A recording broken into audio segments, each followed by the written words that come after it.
Well, welcome aboard, everybody! At MC Show Digital, back on the air for another live show. It's the Manchild, Jim Lerch, along with Paul Boy Green, Esden Jr. You see him there to my right, left. That would be your right. Those of you watching, your right. There we go. I'm not doing my right and left anyway, Boy Green. Everything's upside down and backwards.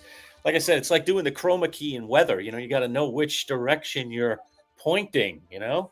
Yeah, I'm still not getting it. All right. Welcome aboard, everybody.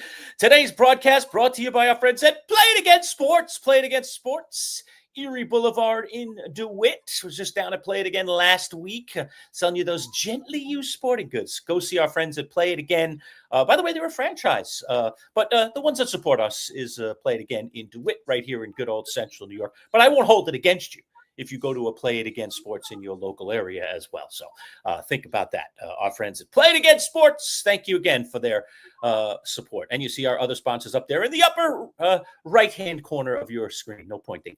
I'm not doing it anymore. Good job, Green. You just need to go up, right? Yeah, I need to go up. Very simple for me. Yeah. I need to go like this, right? Yeah. So here we are on a Monday. For those of you that are jumping on into the chat, feel free to chime along as we hit some terrific topics today. Boy Green, I remember, from our radio days, this time of year, particularly we are night of the home run derby in baseball. I was always just like, oh my God, like we talk about the dead days of sports. It just feels completely dead. Baseball isn't playing other than having a home run derby and then an all-star game tomorrow night. Football hasn't started yet, right? Even rookies or training camp. And basketball's obviously over. Hockey's not in season. I mean, you're just like, where are the sports? Well, the NFL has become a 365-day-a-year cover, and I think you're going to find out that we, along with a lot of others that are out there covering the world of sports, need to cover football 24/7, 365. And here we are, because this week, Boy Green, for my New York Football Giants, later in the week, like the weekend, it'll be your New York Jets, and also early this week, it'll be the Buffalo Bills, the three New York teams, all reporting rookies coming to camp. They will start their training camp. Rookies have arrived. Boy Green, football is upon us. Who cares about baseball? Football's upon us. That's it. Yeah, it happened over the weekend. The LA Chargers rookies were first. They showed up on Saturday, July 12th. On Tuesday, you mentioned it, we're going to get the Buffalo Bills, the New York Giants, the Miami Dolphins, the Baltimore Ravens, the San Francisco 49ers, and the Seattle Seahawks. All of their rookies are reporting. And then we just continue to get rookies trickling in day by day by day by day.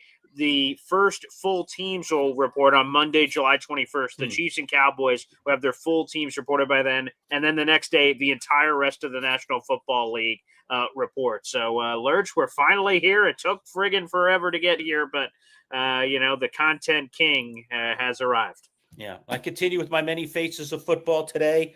I don't know if you could see it in the distance, Boy Green. That is San Diego Chargers, a weird-looking Chargers logo. I mean, yeah, let me try to put that up closer to the camera. Yeah, let me see. Yeah. Okay, wow. You see it there? You see it? Yeah, that's very Chargers. Nice. I don't know. I found that one, like 2 years ago, As you know, I am a fashion plate of all teams, even though I am a Giants fan, I am a Knicks fan, I am a Mets fan. Equal representation. Work in the New York sector. Sure. But I am a equal opportunity sports logo wearer. You will find I respect that. You will find me at some point this year wearing Jets attire. I'm sure that you will mark that date down in infamy or maybe in success. Okay. But it will happen. It will happen. It definitely will happen. I'm ready. I'm telling you right now, it's going to happen. All right. Anyway, welcome aboard, everybody. Good to be with you here on a Monday. Hey, by the way, Boy Green, Scott chiming in. Let me just go right over to the comments. Sure. Where is the Brett Michaels pick? Where is it? Oh, is that it right there? That one. That's it right there. Right there. Right above your head there. Okay. But I am working on getting we an need even like a bigger zoom one. in on that. Yeah, we need a zoom in on that. Right. Yeah. See, a picture that small in the background, Boy Green, you just don't know what it is. I mean, to me, it just looks like a blurry mess. It's just, I can tell it's a photo. It could be a photo of, 4 family members. I don't know what it is. It looks like 4 things. Is it 4 things? It's kind of, peek back at that. Is it Is it just Brett Michaels and you and your dad? Or oh, there it is. That's the Well, there actual it photo. is. Boom. Wow, it This is doesn't the look like actual that. photo. Okay. Oh, there you go. Yeah. All right. Yeah, there you go. Beautiful, high definite. There it is. It's All right right. there. We're working on an even bigger canvas. That's just a photo. So we're working on Okay. like a actual physical canvas. Yeah, you want But to there it blow is. that up into like a wall deal, like make it Correct. like a wall poster, like the Bayheim Right. that I had hanging up last Of course. time. Yeah, This is coming next. full wall version. And Well, I'm Lerch, yeah, go ahead. I was going to say, Well, I'm a fan of the mix tiles. You've seen them in my Yes. house because you've been in my Sure. house. I have Yeah. what they call mix tiles. Now there's a million companies that do them, but one of the original companies was mix tiles, and that's where you could take a photo and just put it right onto like a canvas that it's just a square block, and then you could configure all your square blocks in any way you want it. Go ahead. And I like that. Well, no, here's what I was going to say. So people know from my show, but for people are here and now and they're seeing this photo for the first time, Yeah. like Brett Michaels is like the idol. He Mhm. is the number one musician for me of all time, Okay. Yep. always has been. So meeting him for the first time and us taking this picture together, me and my Mr. father Poison. celebrating a special Father's Day event here. Oh, Mhm. I mean, and it was Father's Day weekend. So it was the literal weekend and day of Father's Day that this all Gotcha. happened. So this was the moment. This is one of the greatest moments of my entire life there with my pop, who's also in it. So Brett Michaels meant a great deal to me. Other people see Brett Michaels and maybe it doesn't mean something for them. My question was going to be, Lerch, who is your Brett Michaels that you go, a Ooh. musician that you go Ooh. goo goo gaga over, that meeting him Wow. in this moment and getting a photo with a family member that also shares maybe in your same love would ring your bell? Who is that? That's a great question. I'm very diverse in my musical interests. So, I'm curious to hear you the answer know, because I don't know who it would be. wow. Oh boy, I don't know if I want to answer that like this. I Oh, need because you could miss it. Oh, so it doesn't immediately come to mind. Whoever it is. a bunch of people come to mind. That's the Oh, I problem. see. It's But not not one person, right? singular. Oh, I see. Okay. Yeah, not one. For me now, I got to parsec out. Why would it be this person over this person over this person? Mm-hmm. I'll tell you what. Let's come back to that question Okay. on Wednesday's live Ooh. program. Okay. All Sure. right. All Which, right. by the way, will be back at our normal 11 o'clock. I know we're Yes. later than normal today. I should have mentioned that off the top of the show. I had an appointment this morning that I couldn't break. I apologize. But sometimes these things get in the way. Doctors and things of that nature. Of I'm fine, course. by the way. I'm fine. I'm fine. Well, that's good to know. Yes, I'm fine. Yeah. Yeah, so that's why we're at 1 today. But we'll be back on at 11 on Wednesday.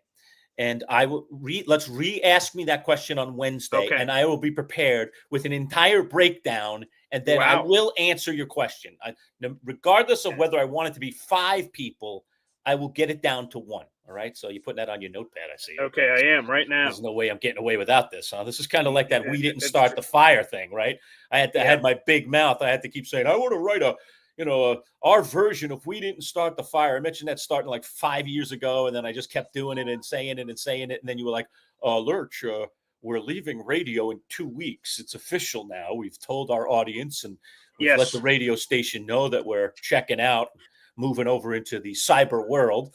And, are you ever going to do the We Didn't Start the Fire? Or are we going to go out and, with our flames out, essentially? Is our flame just going to be snuffed by Jeff Probst, a.k.a. Sure. Survivor Guy, in 2 weeks? And I was like, all right, Boy Green, you're right. I've been saying it for a million years. I got to go do this thing.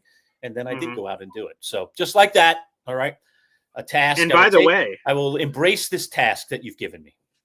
You are a man of your word, right? You said when we went through the entire We Didn't Start the Fire song, and we went through it over a course of several shows, you said, hey, what we're going to do is stay tuned to the channel. We're going to put it out in a music video-ish form, and you won't have to cut back to our farewell radio tour. We'll have an actual video to put up there, and we do. So if you guys go to our YouTube channel right now, you could go check out the We Didn't Start the Fire Syracuse version. It's a full music video thing with flames going on in the background. You guys can enjoy it. Just make sure you turn on captions on YouTube, and you guys can see the full song list that is up currently on our YouTube channel. Doing fine, doing just well.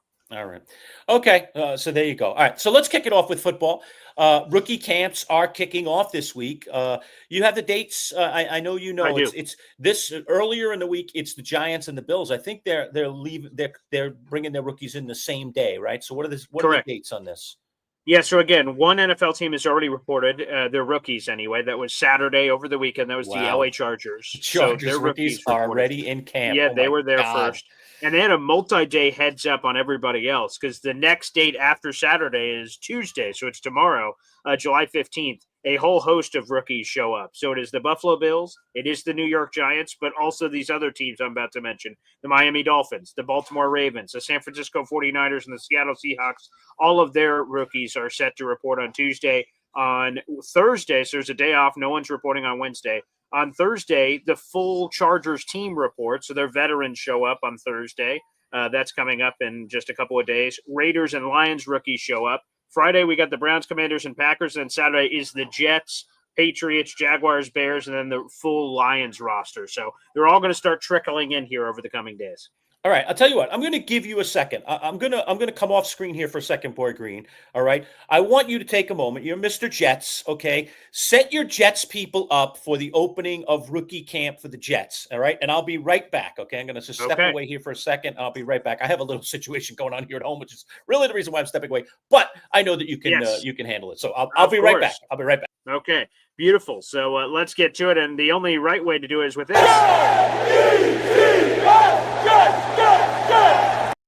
There we go, baby. New York Jets rookies report coming up on Saturday. And I see the situation you guys are talking about. So first off, let me give a big shout out to everyone who's watching. We're streaming live in 3 different places right now. The Manchild Show Boy Green Digital Facebook page. Appreciate it. YouTube, The Manchild Show with Boy Green Digital, and Boy Green's YouTube channel as well, which is my YouTube channel. So thank you guys for tuning in wherever you guys are tuning in. I see all of your comments coming in here. So a shout out to a bunch of people.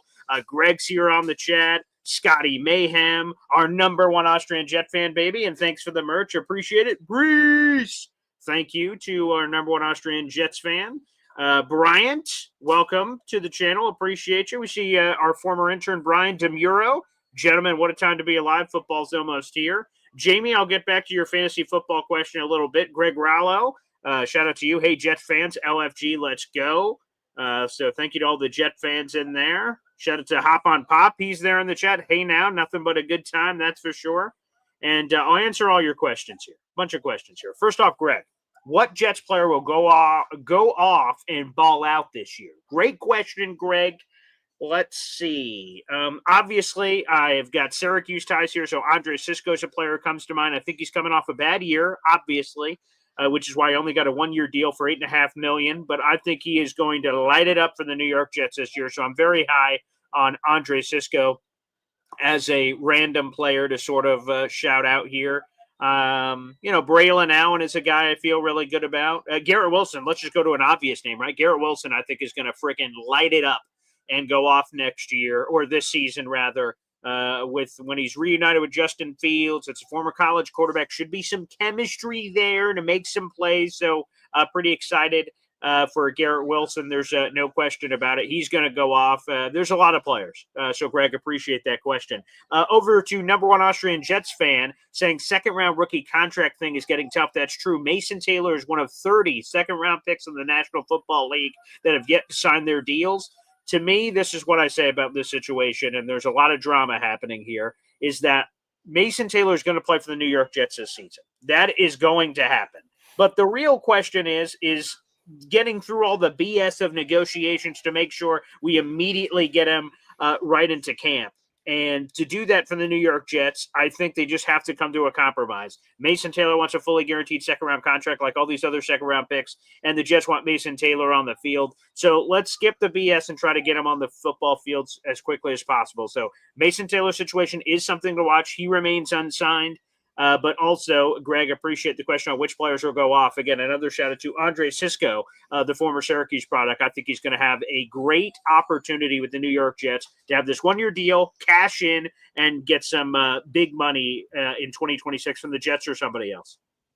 I love this, by the way. We switched sides now. I'm a righty, and now I'm on the right. Yes, there you go. Nice. Right side, strong side. Right side, strong side, right? Now it's easier for you, Lerch. All you have to do is point up. So it worked out better for you on the switch. Oh, yeah, there's the sponsors, right? There you go. That's probably for the best moving forward, just so it'll be easier on the pointing for you. So, yeah, my sacrifice. I'm willing to dive in front of the bullet for you. Thank you. All right.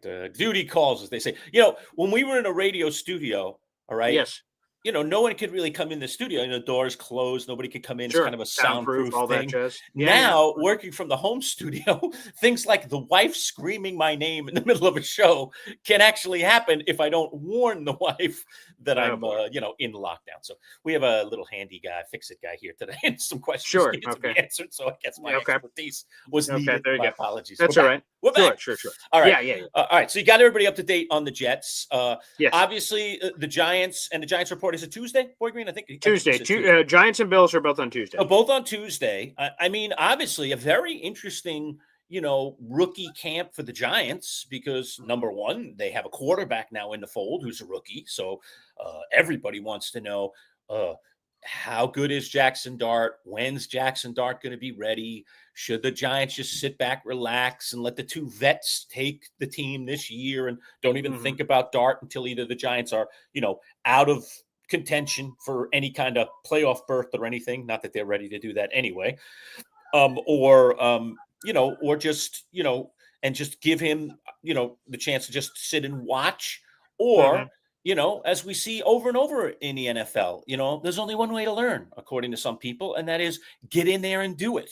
I don't know that anybody in New York is all that excited about the Russell Wilson project number 3, or is it 4? 3, right? He's reinvented himself, right? It's just his fourth team, I guess. So yes, right? This is fourth. So it was Seattle, Pittsburgh, Denver, Giants, Denver. Right, of course. Denver was. Let's ride. How could I forget? Correct, right. Yeah, Broncos country. Let's ride. So yeah. I went from Seattle, traded to Denver, cut from Denver, signed with Pittsburgh, and signed from Pittsburgh to the Giants. Essentially, this is Russell Wilson 4.0. I mean, sure. Yeah. Geez, I'm a Giants fan. I'm not excited about Russell Wilson 4.0. Oh, not Danger, Mr. Danger, Mr. Unlimited. No, that doesn't do it for you. But what I like about it, if there's anything to like about it, what I like about it is, as you know, I am a proponent and have been really since the time you've known me, and we've talked football on the airwaves.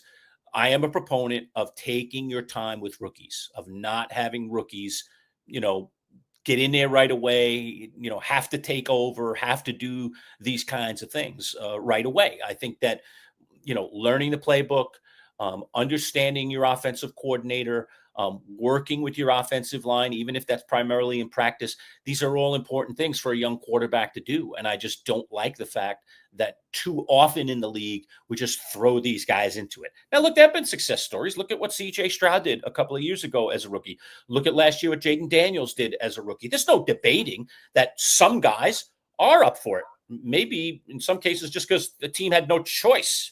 But the Giants do have a choice this year. Actually, have two choices, all right? Jameis Winston, if you want to go wild and crazy, or Russell Wilson, who's supposedly more steady. I mean, however you label them, they have two vets. They have two guys that have done this before and have had varying degrees of success. We can't forget that Russell Wilson is a Super Bowl winner. I mean, that guy has a legitimate Super Bowl ring, and he should have won 2 back to back, right? And so he could have 2. He definitively has 1, and there's no question that he was a massive contributor to those Seattle Seahawks teams getting to the Super Bowl and inevitably winning one of those 2 Super Bowls. So, he's legit, but he's an aging Russell Wilson, and he's got a lot of baggage these days. He seems to have a lot going on in his personal life and his marriage to a celebrity and all that kind of stuff. I think has kind of made Russell Wilson a little bit different animal than maybe he was back in his early days in Seattle. So I don't know that I'm excited about Russell Wilson 4.0, but what I'm excited about is the Giants don't have to rush Jackson Dart onto the field because they have both Russell Wilson and Jameis Winston to work with at least for a bit. Is a bit 4 games, is a bit 6 games, is a bit this entire season until they're out of contention. That would be my preference, in all honesty. But there are a lot of Giants fans that are sick and tired of losing, and I can't blame you. But I don't know that putting a rookie in there suddenly makes you a winner. I don't know how you feel about that. What would your take be, Boy Green, on the Giants, and how long before Jackson Dart should play his first game under center? Here's the thing I like, and here's the thing I don't like. We'll start off with the thing I like. I like that Jameis Winston, famous Jameis, eat the W and the craziness of Jameis Winston's in the room. I love that Russell Wilson's in the room. I love that you have two different kinds of guys. Jameis Winston was a number 1 overall pick. Russell Wilson was a mid-round pick that had to earn his place and work his way in. Jameis had to bounce around the league in a much different way than Russell Wilson did, even though Russell Wilson's become a bit of a journeyman over the last couple of years. So you have these guys have completely different stories of unique ways of success. I love that. I love that you have some insulation between Jackson Dart and the field. They isn't just forced out there, that you didn't sign anybody and you draft them like, oh, well, we have no other choice. You're forced out there just by optionality. So that part I love. Here's what I don't love. Brian Dable and Joe Shane are firmly on the hot seat. If we're calling it how we see it, we're being direct here. They're on the hot seat, and they need to do what exactly? John Mara wasn't very clear on that. Yeah, right. It said better than last year, better which than last isn't really year. saying much. They were awful last year, but he wasn't willing to say playoff mandate. So, sort of somewhere in between there, which is incredibly unclear if that isn't obvious. So my problem is that the Giants' best interest, Joe Shane and Brian Dable, versus Jackson Dart's best interest, I don't know if those two things are on the same boat. Yeah. Quite frankly, they may be on separate boats. And if we're going through the season and the Giants are mediocre, they're 2-8, I don't know what they are. And then ownership's yeah, right. The ownership group is like, this we see where this is going. Well, these two are clearly getting fired. And if you're getting fired, when you're in a corner, when an animal is in a corner, they do anything. They're backed into a corner like, I got to do anything to survive.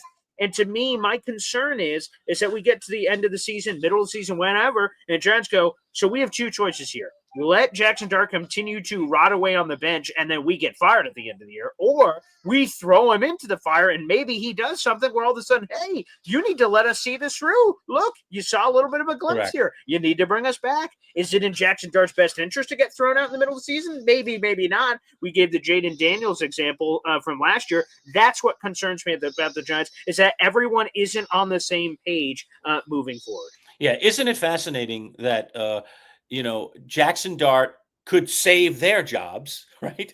Right. Yeah. And in a weird way, Russell Wilson could save their jobs if he does a good job. Could possibly, sure. Yeah. And then you have the weirdness of John Mara in the middle of it all, wondering, well, what does progress exactly mean?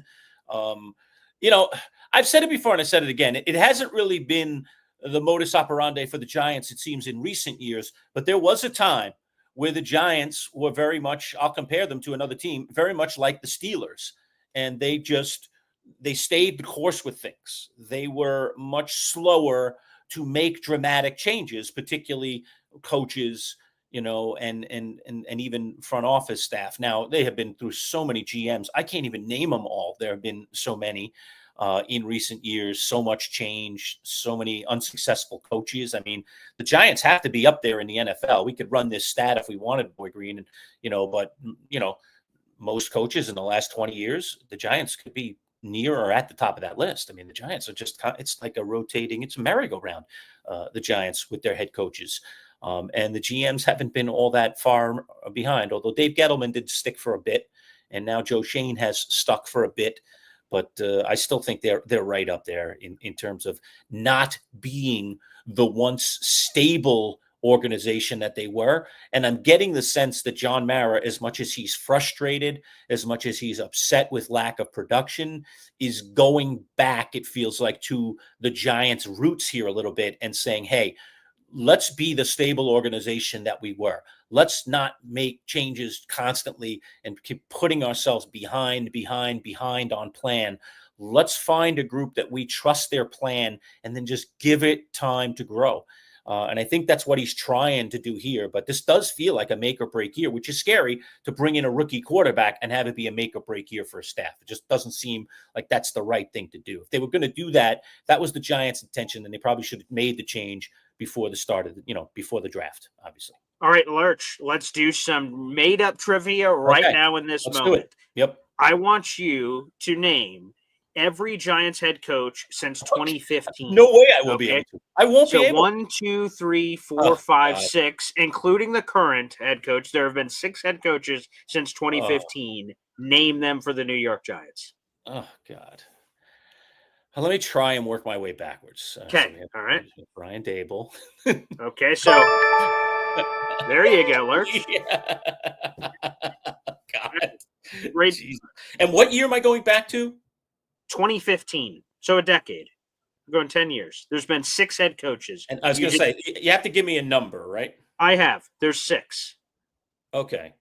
All right. Well, Tom Coughlin has to be in there too, right? He'd be. That's correct. He was the. So now He's you've probably just the oldest, sandwiched it. right? That's correct. You've just He was sandwiched the it. last, right? He was the last. He was the last in 2015, and now you have the most recent. Now you need the 4 in the middle. All right, 4 in the middle. Oh God. All right. Okay. Well, all right. I think I can get 5 out of 6. I think I can do 5 out of 6. I don't know. All right.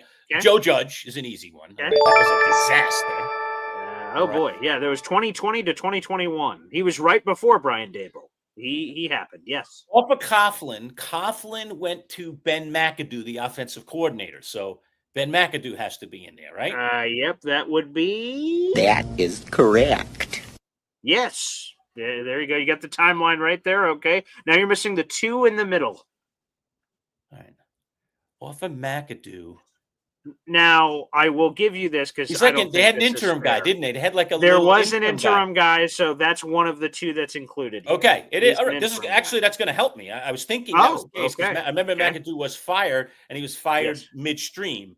Yes. I'm pretty sure that Steve Spagnuolo, the defensive coordinator now of the Kansas City Chiefs, got a shot there. He was the interim guy. I thought they were going to eventually give him that head coaching job. So Steve Spagnuolo has to be the next guy. Am I right about that?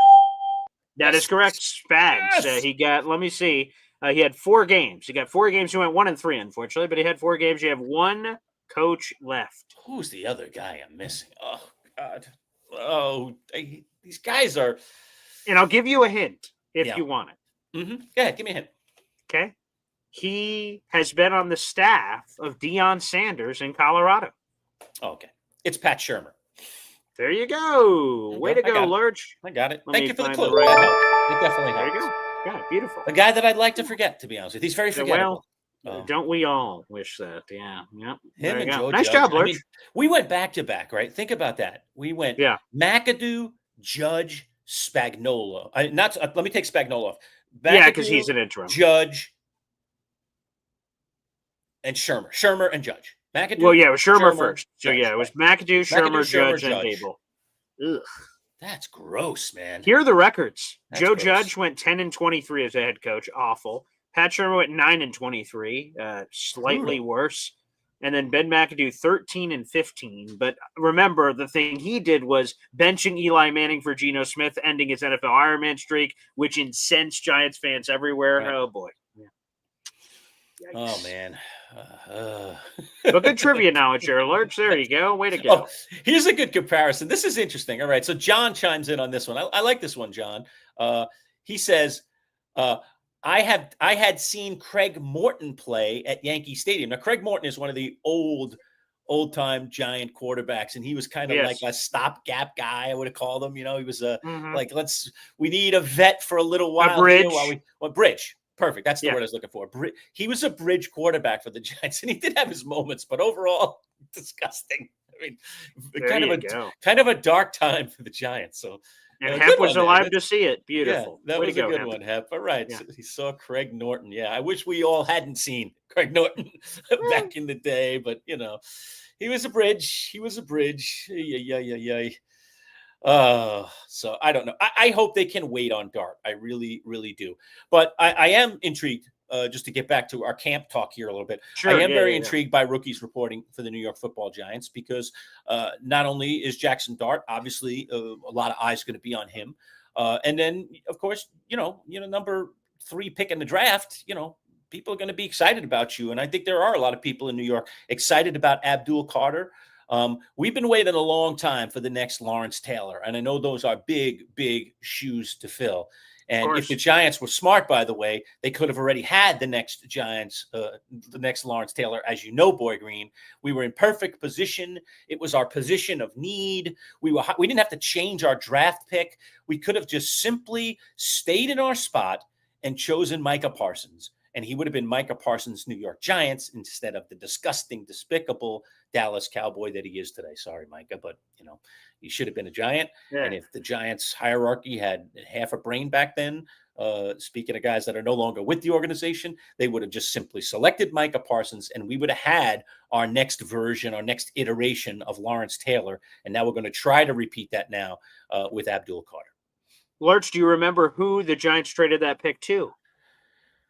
So someone moved up with the Giants to get the pick. Do you remember? Well, we were way down in the first. I think it was the Chiefs. I think it was the Kansas City Chiefs. Am I right about that? I'm wrong, huh? No. Okay. I know who it is. We moved way down to make the pick. Correct. We did not make the trade with Dallas. Dallas moved themselves up to go up and eventually get Carter, but still wouldn't have gotten him in front of us, by the way. They selected him after that Giant selection. Who did we trade with? I mean, it was a winning team, right? It's because we went down to the bottom of the first round. Not a winning team. All right, I'm not going to get it. I'm just Chicago Bears. It was the Bears. No, I would not have. And here's why it's all connected. They were moving up for Justin Fields, who ended up being their quarterback. They gave up the picks that altered everything around, and now full circle, you guys don't have Parsons, and somehow we ended up the Jets with Justin Fields. So go figure. Unbelievable. Okay.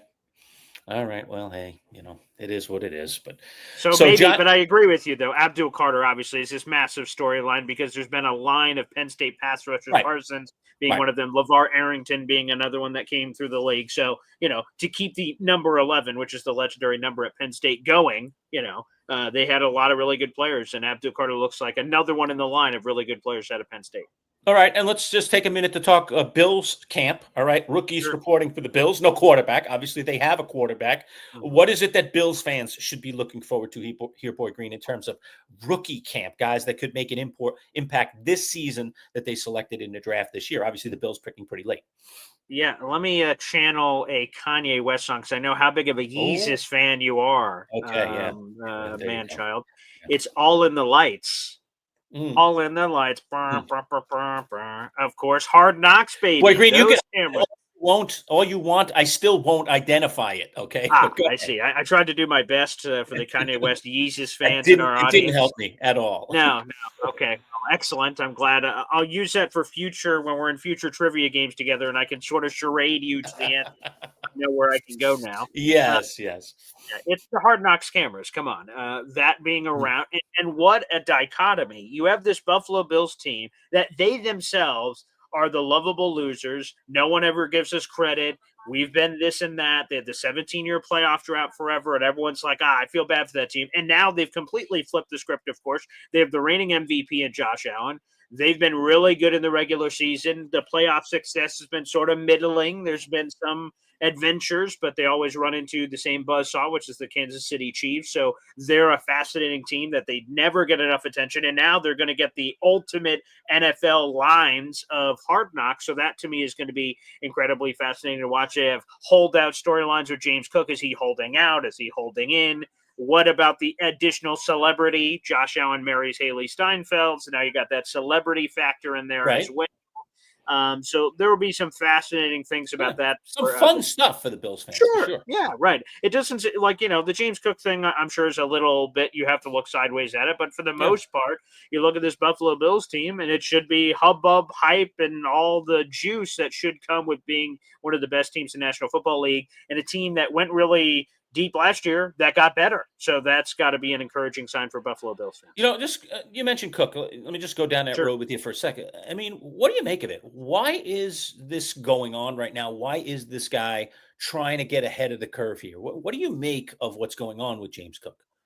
To me, and maybe this is where me and Bills fans are going to get into the proverbial octagon here. I like it. Let's get into the octagon. Let's do that. Okay, well, I think James Cook is the straw that stirs the drink for this team that isn't Josh Allen. Obviously, Josh Allen is a reigning MVP. Of course. So, I'm not trying to pretend something exists that doesn't exist. Josh Allen's really good. But another part of their offense that's really good that for some reason Bills fans just sort of look sideways at is the production of James Cook. No doubt. Now, in fantasy drafts, James Cook is going to be overdrafted this year. Spoiler alert. He had 18 total touchdowns last year. It was an outlier. Right.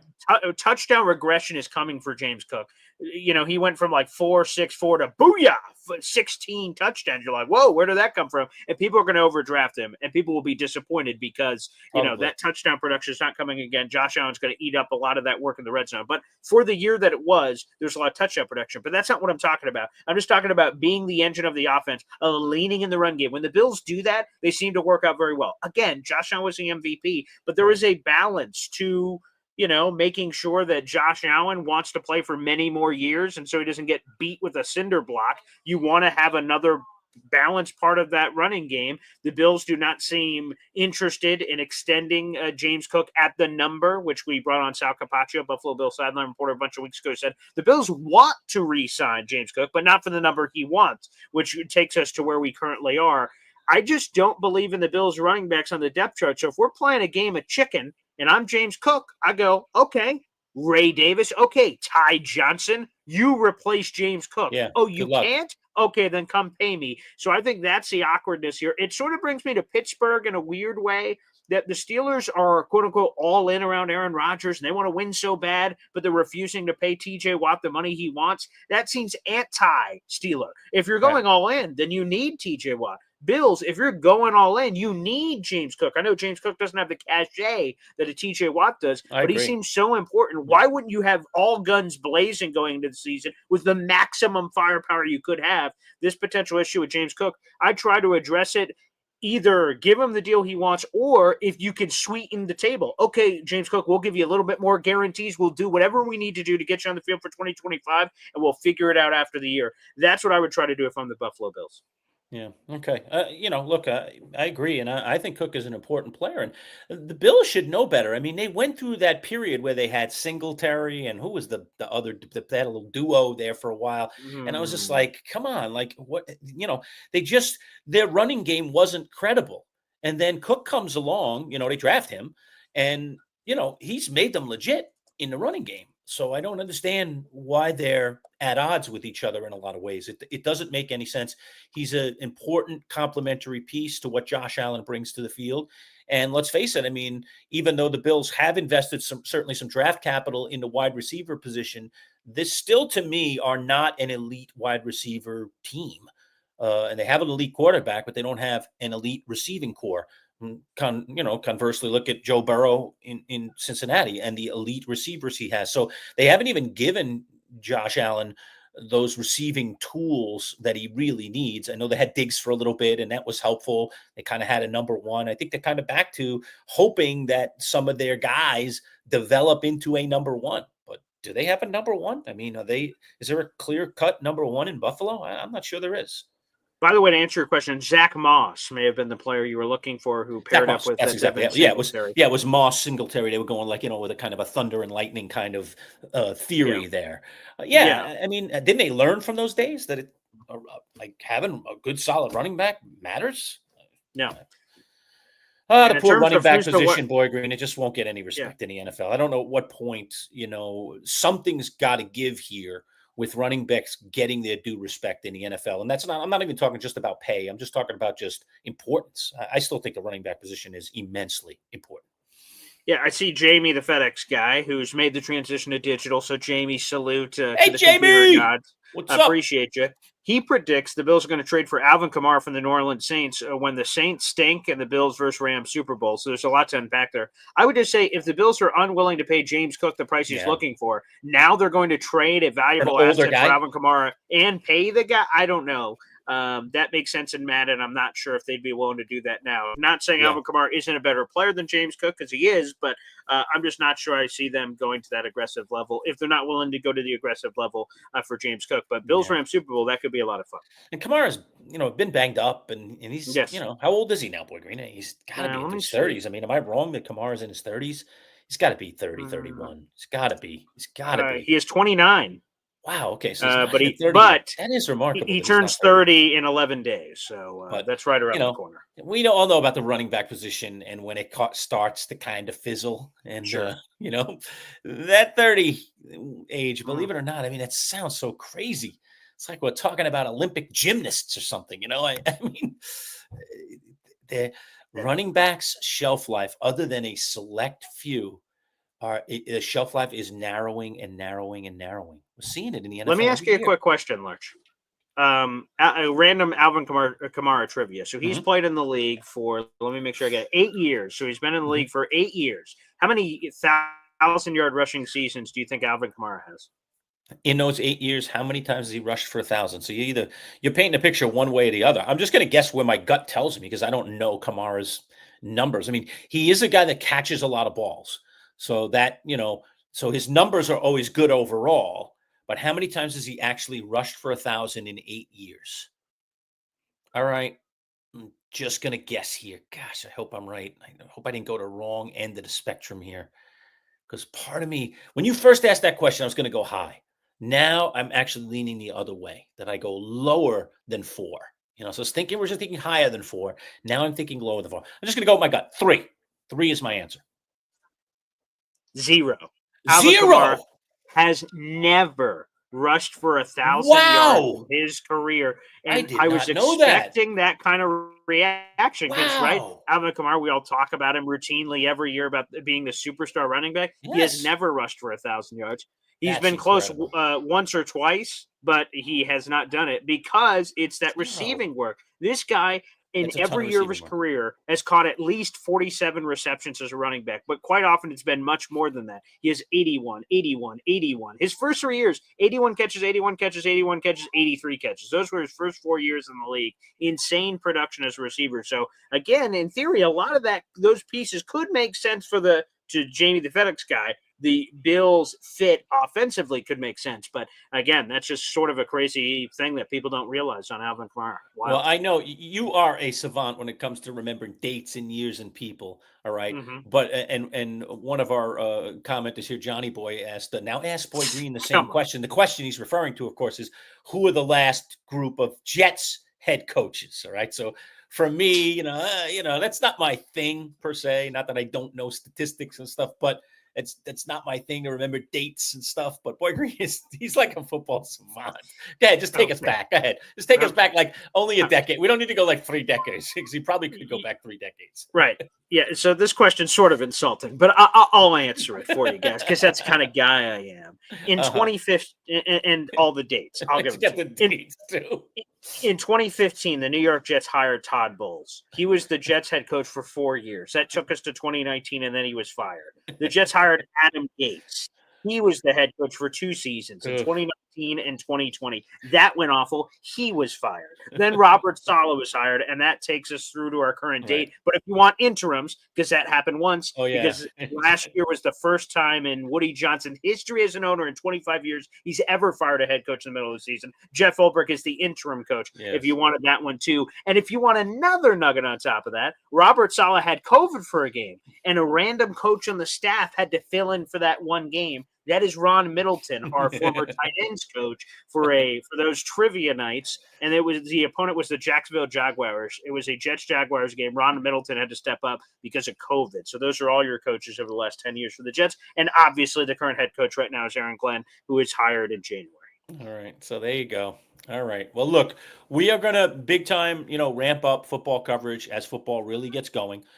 We're into this week for all 3 New York teams, rookie camp starting tomorrow with both the the Giants and the Bills. Jets later this week. As Boy Green said, Chargers rookies are already in for several days, for crying out loud. All right. Then we'll roll to full training camp coverage. For those of you who are new to the channel, look, we're going to have some insiders, various insiders from all 3 New York football teams.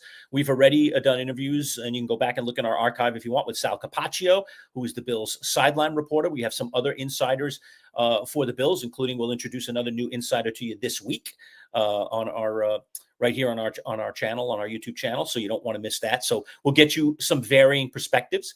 Giants insiders. As a matter of fact, we're going to have an interview with John Schmelk, one of our Giants insiders this week. We'll drop that for you as well on Giants camp as Giants rookies get cooking here in camp.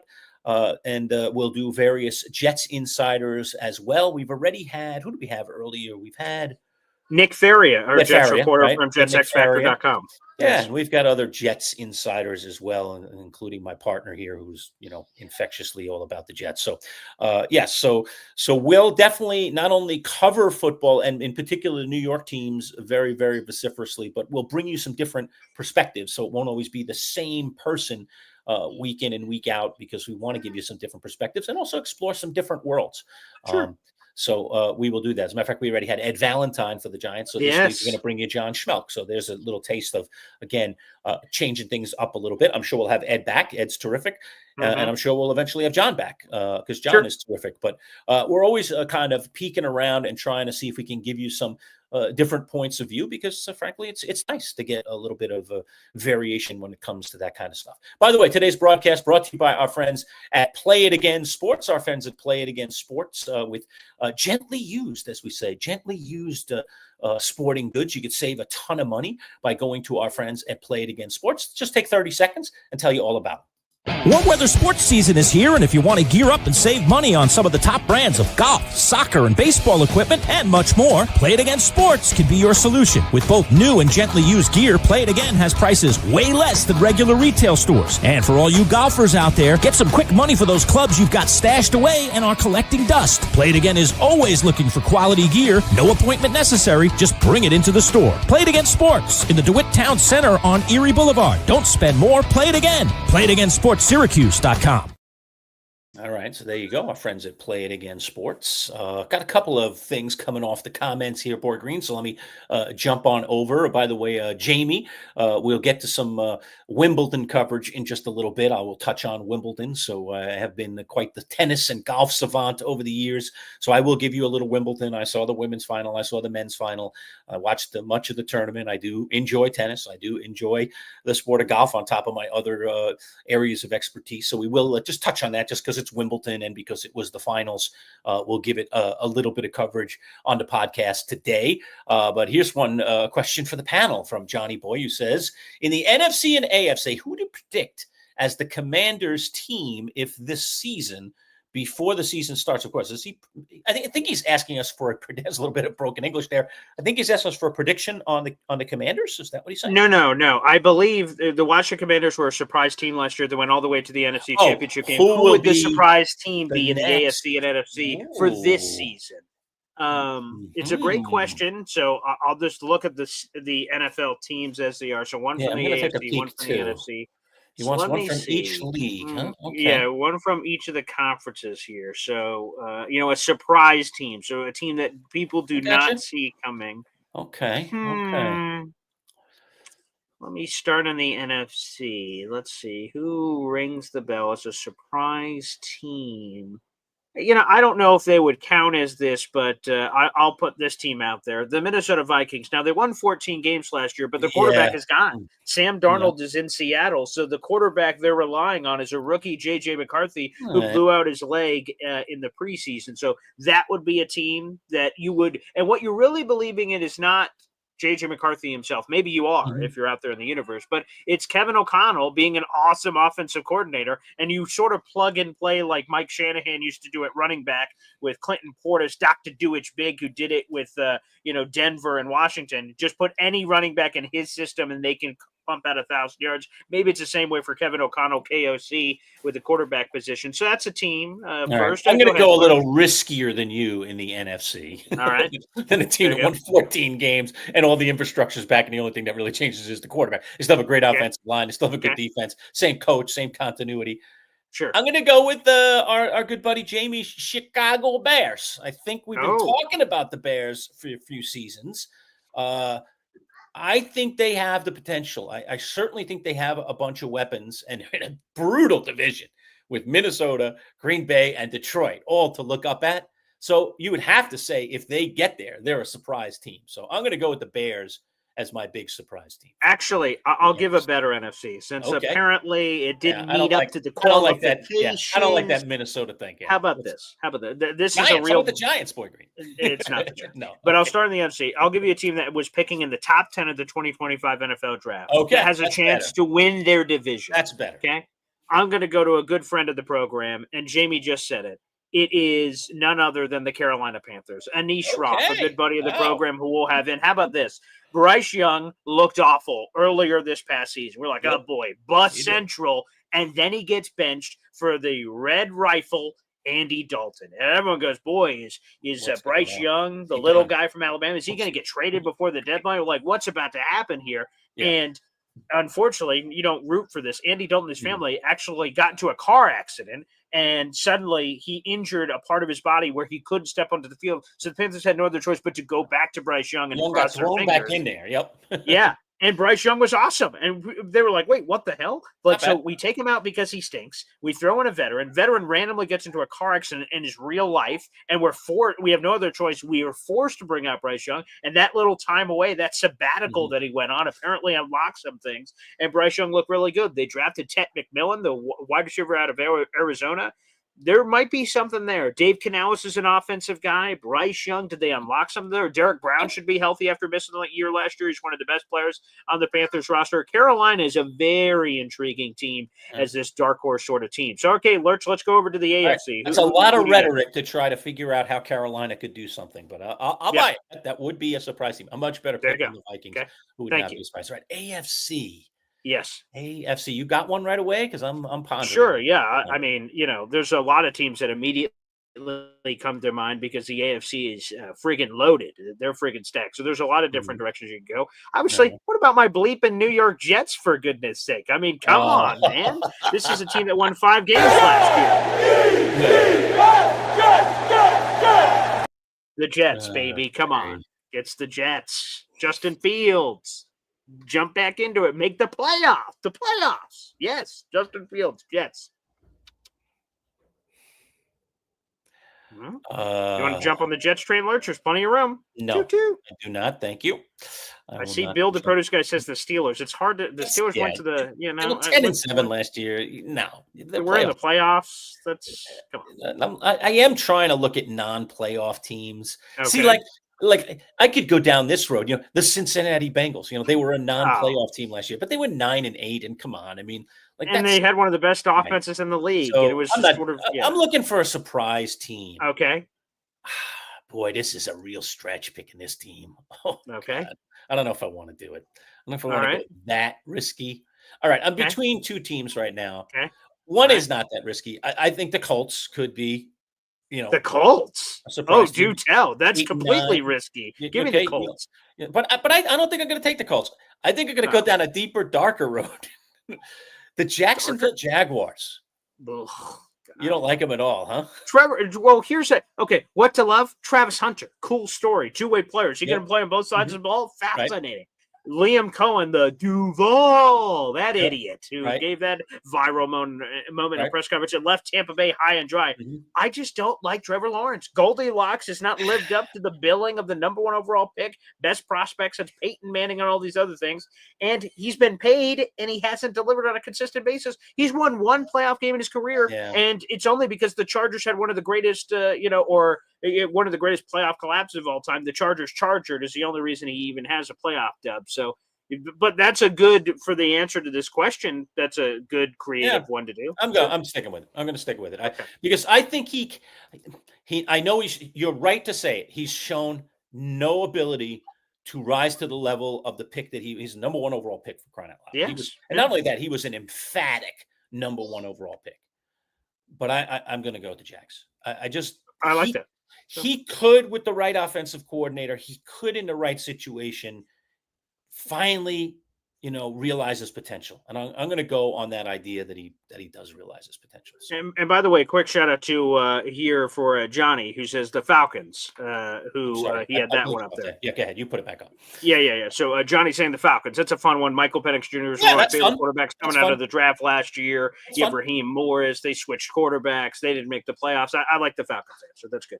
Okay. Falcons. Yeah, that's a good swing. I think that's a good swing. The Dirty Birds. Nice. All right. Well, we're all on the record now. So now boy. We'll see how it all goes. I always say with predictions, they're not even worth the paper that they're written on, et cetera, et cetera. So, okay. Anything else? Final thoughts here, Boy Green, on rookies going to camp, especially the 3 New York teams. Anything else we haven't touched?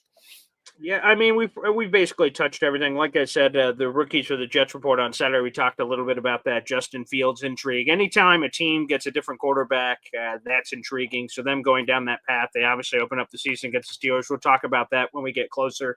Bills Hard Knocks, that's going to be a lot of fun. James Cook.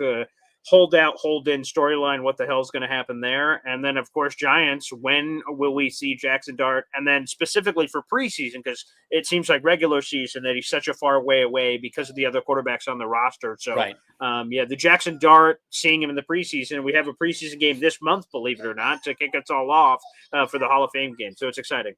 All right, fair enough. All right, let's do Home Run Derby next, Boy Green. Tonight is the Home Run Derby. 8:00, ESPN. It's the prelude to the big All-Star game, which will be tomorrow night. Some guys who have done well in it in the past, guys like Pete Alonso saying, yeah, I'll take a pass. And so we've got some interesting young stars primarily dominating the landscape here in the Home Run Derby. Yeah, so here are the names. So we have it up on the screen as well for those who are watching the Home Run Derby, the updated graphic. Here are all the players that are coming in here in no particular order. Matt Olson filled in for Acuna, who Ronald decided Acuna not was to. going to participate and then he dropped out.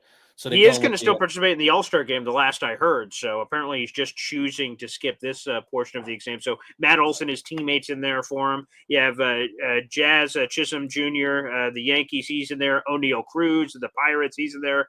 Brent Rooker of the Athletics, he's in there. James Wood of the Nationals. Let's see, who else do we got here? Junior Caminero of the Rays, he's in here. Byron Buxton of the Twins. Cal Raleigh of the Seattle Mariners, he's in there too. So that's the list. And then here are the favorite to win this thing, Lerch, if you like to dabble, and I know occasionally you do. Cal is the favorite to win, followed closely behind by O'Neal Cruz and then James Wood. That's your top four there. All right, so who was top? Who was the pick? Who was the number one pick? The top billing according to the Vegas odds, going back up to the top here. Here what the Vegas odds says, plus 260 is Cal Raleigh. Okay, it should be Raleigh. Mariners. Yeah, I mean, he's killing it. He's killing it this year. I mean, so he's at plus 260. He's followed by O'Neal Cruz, who's plus 325, and then James Wood is plus 400. Those are the top three in the Vegas betting. Cal Raleigh, by the way, folks, for those of you who don't know who he is, and I wouldn't criticize you at all if you didn't know who he was, because he's burst on the scene. All right. But he plays for Seattle Mariners. He's got 38 dingers already. He is like in the Barry Bonds world in terms of where Bonds was at during his record-breaking 72 home run season. So that's how crazy he has been this season. So if you want to go with, essentially the guy that's having the best season in terms of home runs, well, then it's not even really close. Raleigh is the guy. But there are some other interesting names. The fact that Jazz Chisholm is in this. O'Neal Cruz is a fascinating guy for the Pirates. He's a wild swinger. He's a freak athlete. But again, would he have the discipline in something like this? I don't know. This is kind of a wild contest. Looking at some of the other candidates, Caminero from Tampa, I don't give him a chance at all. James Wood of Washington could be interesting. Nobody will know who he is either, but he actually has participated in home run derbies at lower levels, so he actually has some experience. Okay. So that can go a long way, because they say the derby, it's not really about how great you are, but it's like the stamina and kind of like pacing yourself.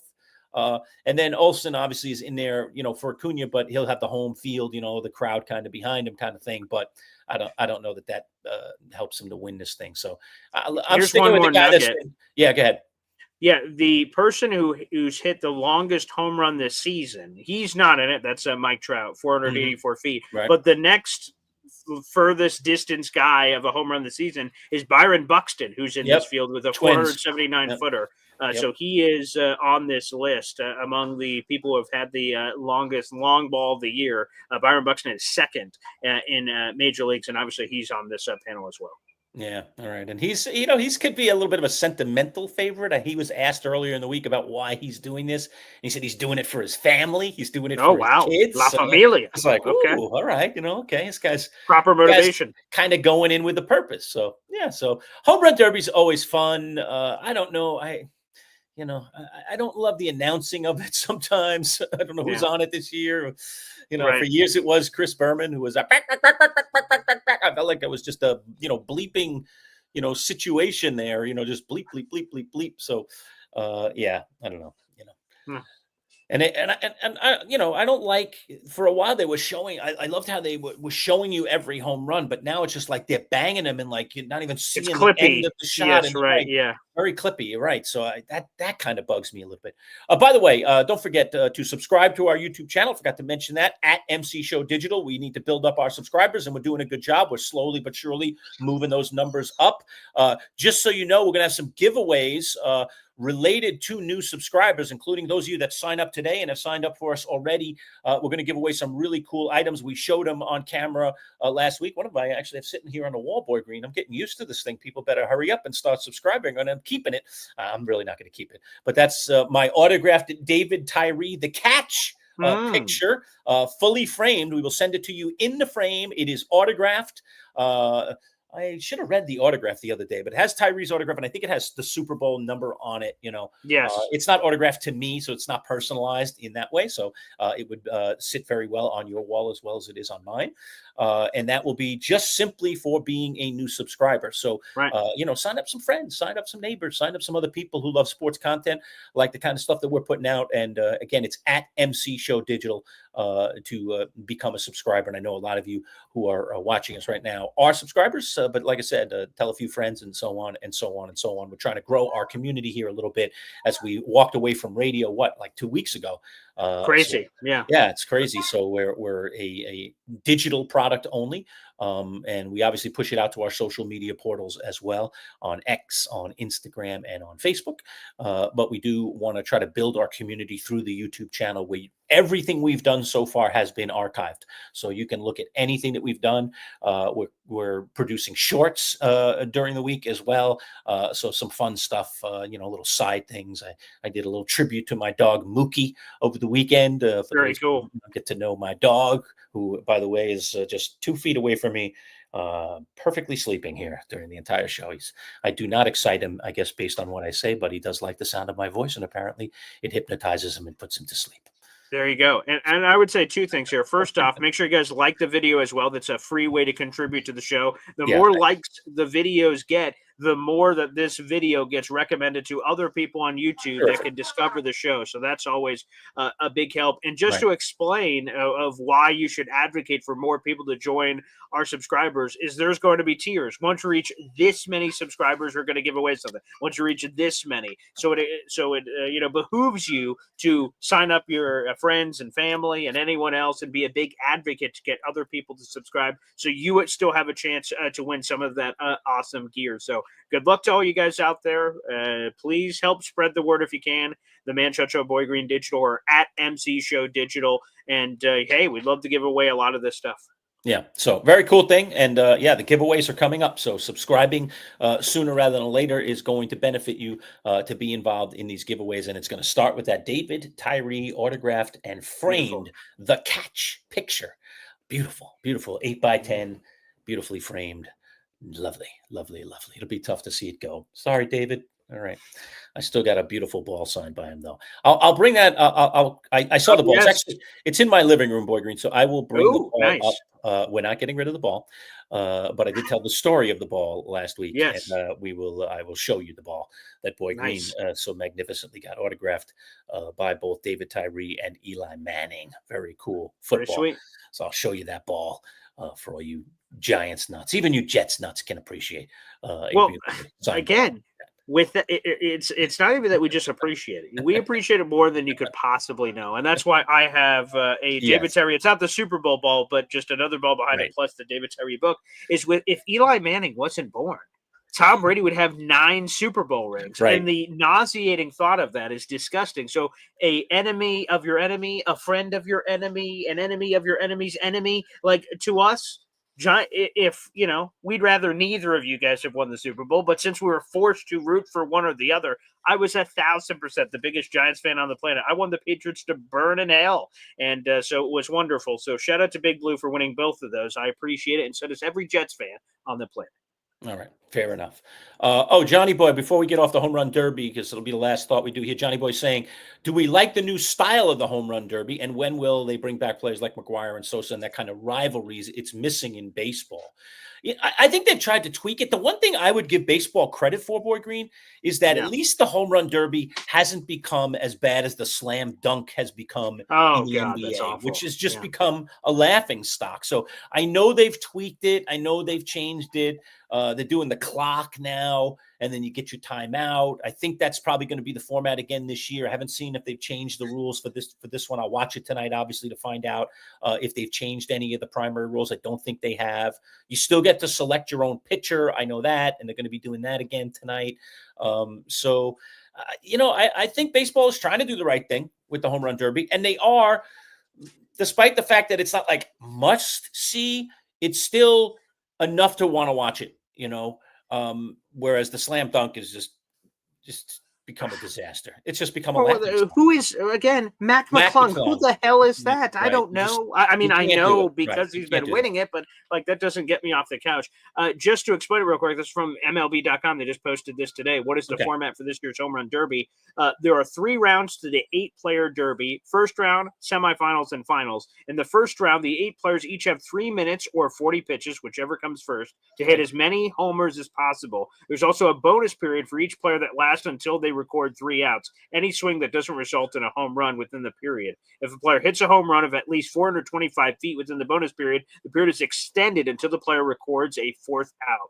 Right. So there you go. And real quick, the long home run. Yep. Correct. The players with the top 4 homer totals advance to the semis. In the event of a first-round tie, the player who hit the longest home run during the round advances, and then it goes through. In the semifinals, it's knockout style, number 1 versus number 4, number 2 versus number 3, etc. The seeds are determined solely by the number of home runs each player hit in the first round. Players will have 2 minutes or 27 pitches in the semifinals and finals, and home run totals from the first round don't carry over. So another part of the rule system. So, I don't know. For me, I think all the home runs should carry over. If you belt a kajillion in round 1, it should be the totality. Who hit the most home runs? That sometimes doesn't always translate through. So that part I sort of hate. Yeah, right. I mean, I do, look, it's not the superstars. We don't have, Judge in the home run derby. He clearly should be in it. Vlad Guerrero probably should be in it. I guess if Juan Soto's not really a home run hitter, but if he were in the All-Star game, maybe he would participate. But I get the name appeal. I get what Johnny's saying at the root of it, which is the marketability. Hey, NBA, no doubt. I think is really good with their marketability. They don't have any superstars playing. Jaylen Brown, it wasn't this past year, it was the year before. He graced the slam dunk with his presence. Right. And I love Jaylen Brown, but he's not LeBron James. But he was the biggest name they've had in a long time. So if they could encourage or incentivize some of their superstars to do it, of course there'd be more eyeballs, but they've been unable to do that so far. All right. Fair enough. It is what it is. And, they don't, you're right. They could, baseball could do such a better job in marketing themselves. And they just are not smart marketers. The NBA are very smart marketers, but the players have gotten away from those all-star events because of injury fears. I don't know. Embarrassment fears is something Sean Devin has brought up before. You win the slam dunk and you're LeBron James. What does it do to your legacy? I mean, come on. It's the spirit of competition. I mean, that's why Michael Jordan did it back in the day, because he wasn't scared to compete. So, you don't be afraid to lose. Come on. So this is a good, look, this will never come down in a real argument about who's the best all-time basketball player, LeBron or Michael Jordan, if you believe that's the debate, those two guys. Most people seem to have gotten to that point. I don't know. I think there's a separate category for the centers that we shouldn't, they're great too. And the Kareems and the Wilts and, and the Russells probably deserve to only be compared to each other rather than to be compared to others just because of the way and the position that they play. But, another little nugget, if you are an MJ is the greatest of all time thing, is that MJ showed up for events like this, that MJ participated at a high level in the slam dunk and wasn't scared to lose. And LeBron has not been in a single slam dunk. That is a crime. That guy over his 20 plus years playing has not participated in a single slam dunk, to me, is a crime for the NBA. I love it, Lerch. Call him what you want to call him. You want to call him a coward. That he's just a big wuss. Well, when it comes to that, Yes. When it comes to that, I'd have to say yes. He has shrunk to the challenge of being in the slam dunk. And what's the reason for that? What is the reason for that? How could Wait. LeBron ever justify that? Ever. Can't. Nope. So Michael Jordan over LeBron forever, Lurch. okay, there we go. Bravo. All right, we're big MJ guys, as you can tell. All right, a couple of other news and notes I do want to get to. Wimbledon. I know it's tennis. Not everybody loves tennis, but we have quite the rivalry going on in tennis.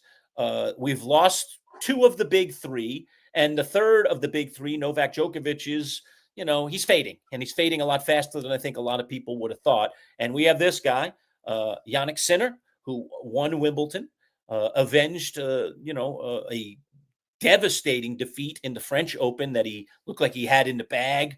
He had 3 match points against the guy that he played in the Wimbledon final, and that's the other guy, his rival, Carlos Alcaraz, and he couldn't get it done, and then Alcaraz came all the way back and won the French. Well, Sinner got him back yesterday at Wimbledon and outdueled him in 4 sets. And you see him there kissing the trophy. Good for him. He's an Italian. You probably don't know a lot.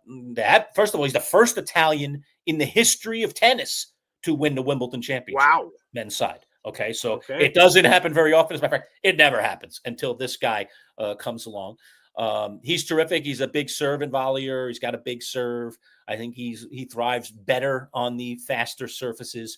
But the athletic Alcaraz, who did not get it done in this instance, these two guys, I think we're going to see, now it's the big two, and Djokovic is just trying to sneak another win in there so he could pass Margaret Court as the all-time, slam winner. He's tied with her right now at 24. If he could get it, he'd be 25. But he's already passed his 2 rivals. He's passed Federer, who has 20. He's passed Nadal, who has 22. He's got 24. He's got it, in terms of Grand Slams, but he could be the all-time, both sides, men and women. Unfortunately, the women's final was much to be desired. First of all, players that people don't really know, though Iga Swiatek, okay, tough name to pronounce. Wow. Who's won multiple majors, did win it. You probably, if you follow a little bit of tennis, should know who she is. But the American who made her first appearance here in the Wimbledon final was a disaster. Love, 6 love. And it was under an hour. I think it's in the history of Wimbledon, the first ever women's final that finished in less than an hour. So it was like over before it started. I don't think Swiatek even worked up a sweat against the American in the final. So so that's a little touch on Wimbledon there. So I think we've got a great rivalry for time to come between these two guys. But I do think that we need another 1 or 2 players to get into this. We don't want it to just keep coming down to only 2 people every tournament. I think we'd like to see some others getting in the mix. And I don't know who those others are right now, because these guys right now are clearly head and shoulders above. And just to put it into perspective, I'm looking at the majors here. I got a little list of the majors winners. So Boy Green, the last 1, 2, 3, 4, 5, 6, 7 majors going back to the 2024 Australian Open, all right, have all been won by either Sinner or Alcaraz. All right. Wow. If we start chronologically with Wimbledon in 2023, all right, which is the first of, Australian in 2024, which is the first of this bunch. It's Sinner, then French Alcaraz, then Wimbledon Alcaraz, then US Open Sinner, then Australian Open Sinner, then French Open Alcaraz, and now Wimbledon Sinner. All right. And we still obviously have the US Open this year, which takes place in Flushing Meadows, right in good old Queens, in next month. All right. And then before that, that's when Djokovic was still winning things. He won the US Open in 2023. Alcaraz won Wimbledon right before that in 2023. So he was the 2-time defending champ coming into this. And then you get a string of Djokovic stuff. One other Alcaraz win, the 2022 Open. That was his breakthrough major. All right. That was the first time he won a major. So we've got a big time rivalry between these two guys now. They've won 7 straight between the 2 of them. All right. Unbelievable. And probably going to be 8 with the US Open. So probably going to be 8. So the last 8, one or the other. That's it. There's no other choices. It's one or the other. And in several of them, they faced each other. And it was interesting going into that match. I thought for sure, for some reason, I had it in my mind's eye that Sinner would be favored, just based on style of play and the speed of the court, fast courts at Wimbledon. And ironically,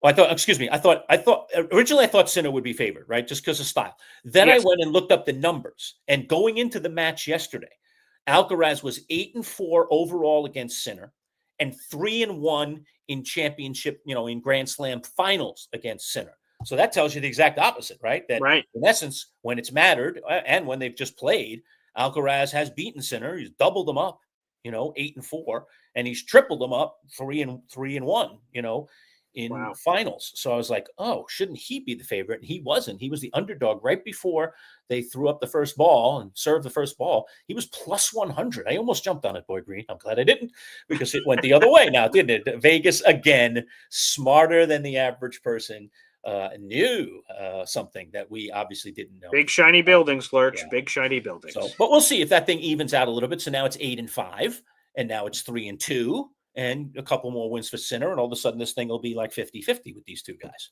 So we'll see how it goes going forward. But that's a terrific rivalry to take a peek at. So that's a little bit on Wimbledon.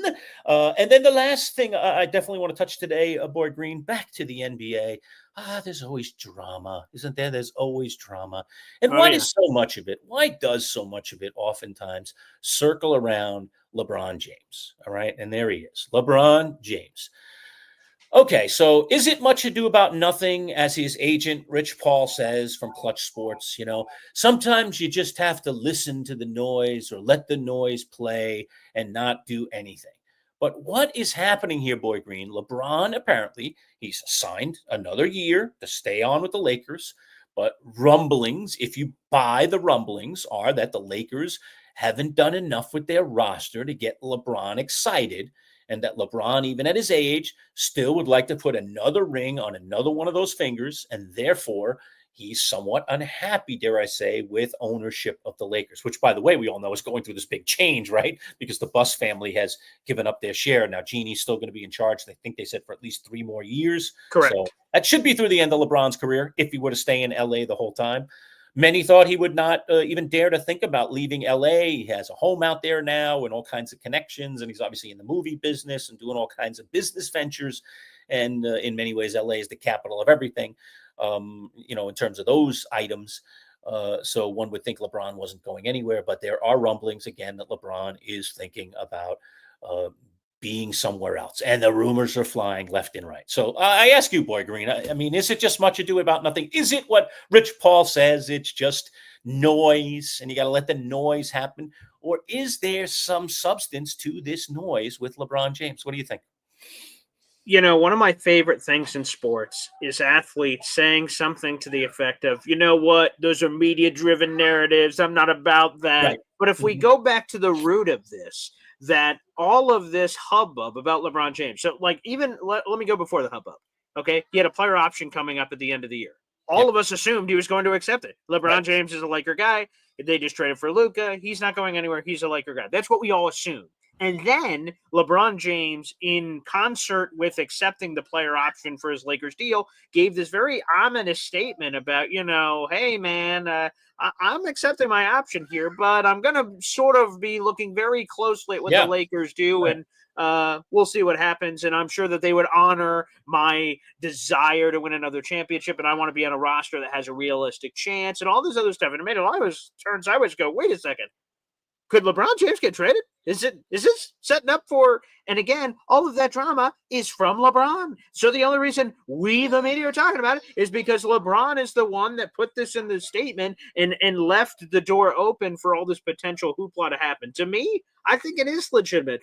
We go back to what I said about the Giants, that we have people on different timelines. We have Joe Shane and Brian Dable are both like, oh boy, we better win now and do things now or I'm going to get fired. Jackson Dart hopes he has a 10-plus year career with the Giants. He was a traded up first-round quarterback. He went to be the franchise quarterback for many years. They're on diametrically opposed ships, passing in the night as they're going through. We go to this LeBron situation. Luka helps the Lakers long-term. He helps them present because Luka's a really good player, but it's more so about the future than the present. For LeBron, it's about the right now. Is he playing one more year? 2 more years, 3 more years. I don't freaking know how long he's going to play, but we know that it's much closer to the end of the story than the beginning. So yes, I think there are real legs to this LeBron James thing.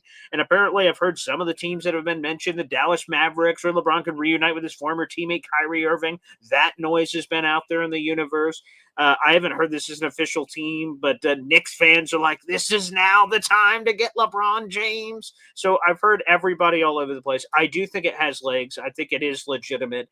And LeBron being traded, especially hearing it from the ESPN people like our boy Dave McMenamin, who we'll have to have on the show, Syracuse roots and all for him. He's breathed life into this LeBron James story. So I think it is legitimate that he could be moved this offseason. Yeah, and there always are the LeBron haters out there. They're out there. JoJo says he should retire. I still think he's got at least one more season left. He looked awful good last year. Ego aside, and I'm just talking about the basketball. I think I think he could play another season and probably should play another season. And again, everybody's chasing rings these days. Incel Alan says, the old self-absorbed egomaniac. I mean, there's something weird about LeBron's ego, because I do think, actually, if you really study the guy a little bit, I mean, he contributes to causes. He gives money to people in need. There is a real charitable side. Right, to he has LeBron. that school out there in Ohio, Yeah. I believe school that he built up for underprivileged kids. Yeah, he gives.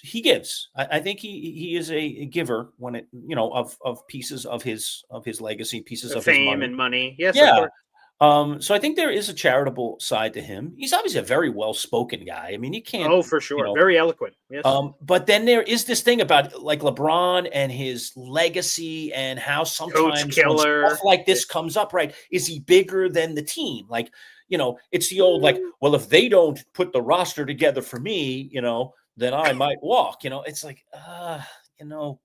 But I don't know if we ever heard Bill Russell saying those kind of things. I don't know if we ever heard, Kareem saying those kind of things. And he accepted the option, Lerch. Like, he could have declined the option to become a free agent, but the truth, apparently, from NBA insiders is he would have had to play for 15 million per year. By accepting the option, he's making over 50 million. So LeBron looking out for himself, not just for the rings. He wants to make his money. So he wants to have his cake and eat it too. He wants the most money he could get, which was apparently 50 million plus. And then if the Lakers don't do as he commands, trade me to someone where they will pay me 50 million and I have a chance at a championship. So there's a lot there to LeBron. Yeah, he's complicated. He's not simple. LeBron is not simple. That's for sure. I think he has years left, though. If we're being honest, we put all the ego crap and all the other stuff aside. Yeah. Look at him as a player. He is not. LeBron James is much closer to the MVP version than some slappy role player. Yeah. He's still amazing, and he could still get it done. And he's not one of these older players. I would say maybe the one thing that I see difference is it's more in spurts now than it is for 48 minutes. Of course, which is natural. Come on, I mean, obviously, talking about a 40-year-old man here. So of course, but he's to me athletically maybe the most freakish 40 keeps plus his body guy. In great shape. He obviously commits to doing what is necessary. The oxygen barrack chambers, the diet, the training program. Like he does, he makes the ultimate sacrifice from an athletic standpoint. So rumors swirling about LeBron. What else is new? I'm like you, Johnny boy. He's not coming to the Knicks. Don't worry. That's just Nick maniac nation out there. You wouldn't want it if there was a way to get LeBron James on the Knicks. You wouldn't do it. Come on, of course you would. Of course, you'd have to define a way. I mean, yes, could we utilize LeBron James and especially his skill set? And he's actually a position of need in a lot of ways to me for the Knicks. The positions, the fact he could play multiple positions. That's true. He could play 1 through 5. Being a frontline guy, but you can almost place him anywhere, which is phenomenal. But what would they have to give up to get him? This is a OG. trade. If it were just Cat and then maybe, I'm not giving away multiple players for a guy that's a year, maybe 2 years away from being chase done. the chip. What is the goal of this season for the Knicks? It's to at least make the NBA Finals or win it. Okay, that sounds like all your chips are pushing to the middle of the table. That you're no longer talking about. Well, all right. You mentioned a specific thing. You mentioned Cat and OG. So, would you say the Knicks are a significantly better team and now ultimately, immediately championship caliber if you let those two guys go and brought LeBron in. I'm not sure that that's the case. Yes. You do? You really do, huh? 100%. Cat and OG are flawed players, man. I'm not They saying are they're flawed not. players. Well, almost every player in the NBA is practically a flawed player. Well, what about LeBron? Where's he flawed? In Well, age? he's flawed because he's old. Yes. He's flawed because of his age. That's You his fault. ageist. That's sick. I'm you not know what? an ageist. We need It's to just fight for these reality. old I just people. see what I see. My eyes tell me he's still great, but he's not what he was 10 years ago. Are you ready to chase the chip? Are you ready to? This is it. Someone brought up Aaron Rodgers like earlier as the Jets. This would be the Jets version of bringing Aaron Rodgers. The Jets sensed that the time was now. It didn't work out. Aaron Rodgers gets hurt, and it's an epic That's for failure. sure. But they sensed the time was now, and they're like, you know what? Yeah. Let's strike while the iron's hot. Let's push our chips in the middle of the table. Let's chase it. And sometimes it works, and sometimes it doesn't work. But if you're the Knicks, isn't it you're chasing the championship, which you haven't had in a previous century? So come on, man. What are we doing here? Let's go. Let's make a move. Yeah, I know. I don't know. I mean, yes, the answer is yes. I want the chip. Yes, yes, yes, yes, yes. But I don't want to suck for 5, 6, 10 years after that again. Like, how long can you stink? I don't know. I certainly don't want to be in purgatory, for a long time. I think the Knicks are a little more than purgatory right now, but that's the feeling. So I don't know.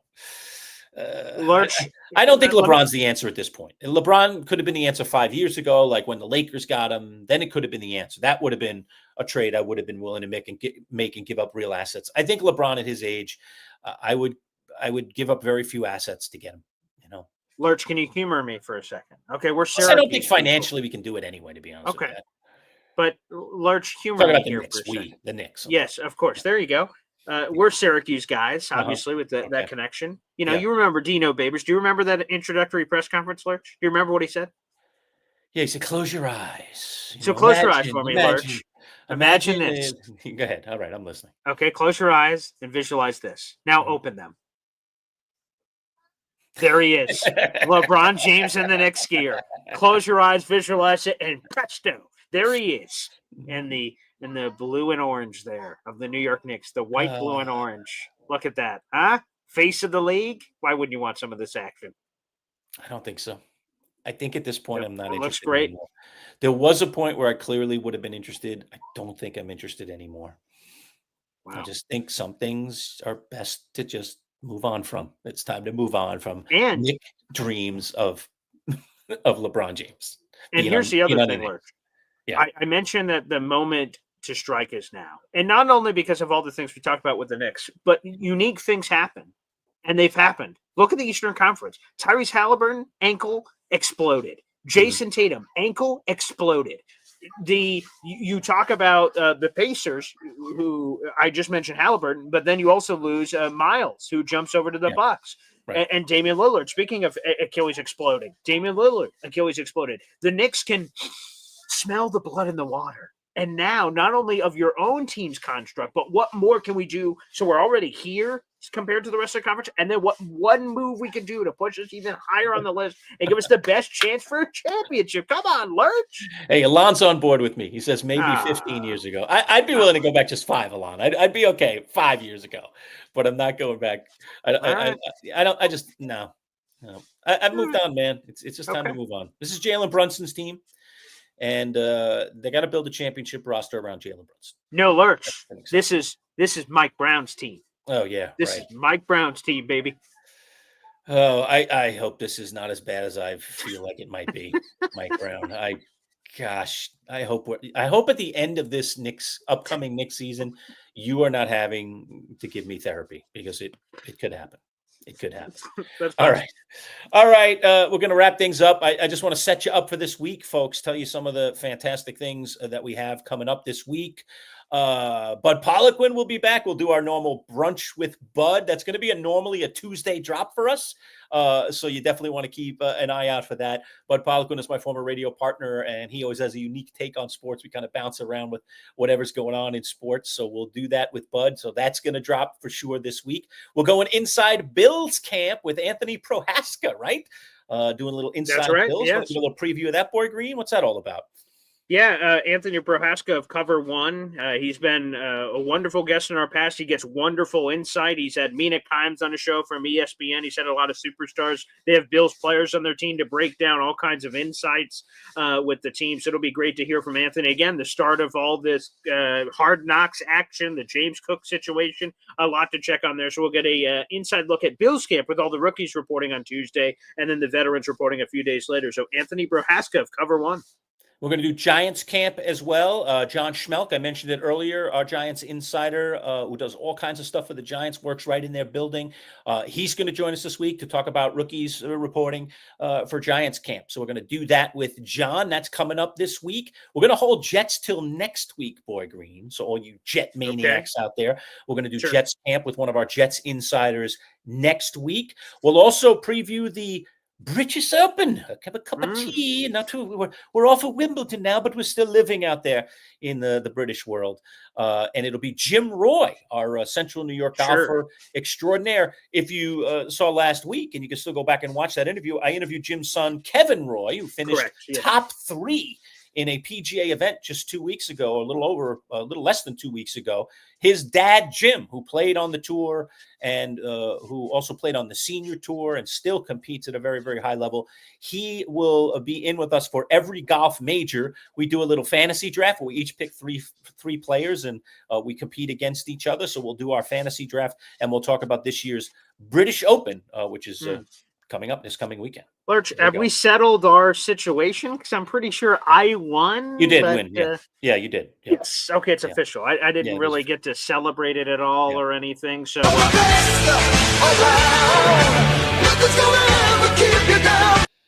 it wasn't in fact like me, Boy Green, at picking the actual winner of the first 2 majors. But you did in our points world were the winner of excellent. Thank you very much.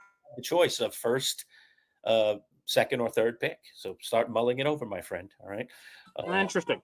You're up on the British. You'll either be on the clock or and get 2 picks at the turn or pick in the middle at number 2. So we do a snake draft, so you'll have to think through that. All right. But you will have your choices there. Excellent.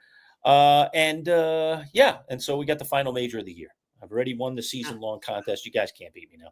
It's over. It's over. But I'd like to get 3 out of 4. I really wanted the annual slam, but I'm going to take 3 out of 4. I'm going to take 3 out of 4. Or I win and then we tie it, and then me and you and Jim Roy all have to settle our triple-headed tiebreakers that exist out in the universe. So. I wouldn't call it much of a tie, but okay. If you so be it. You believe it to be a tie, you go for it.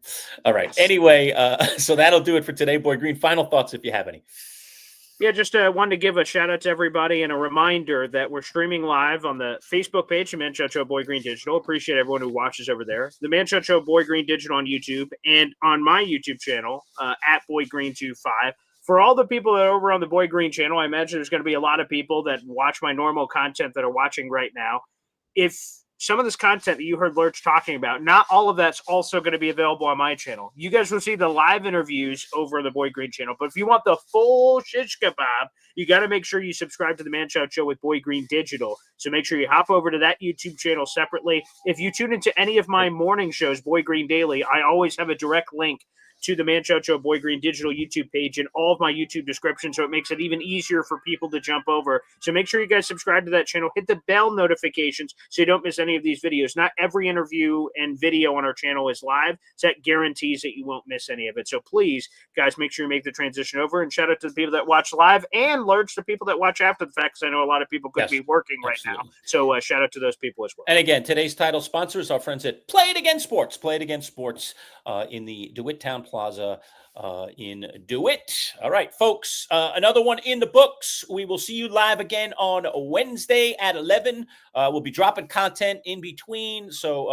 again, subscribe to our YouTube channel so you don't miss any of that content, including Bud Poliquin, our little brunch with Bud. That's all coming your way. We'll see you on Wednesday. Take care.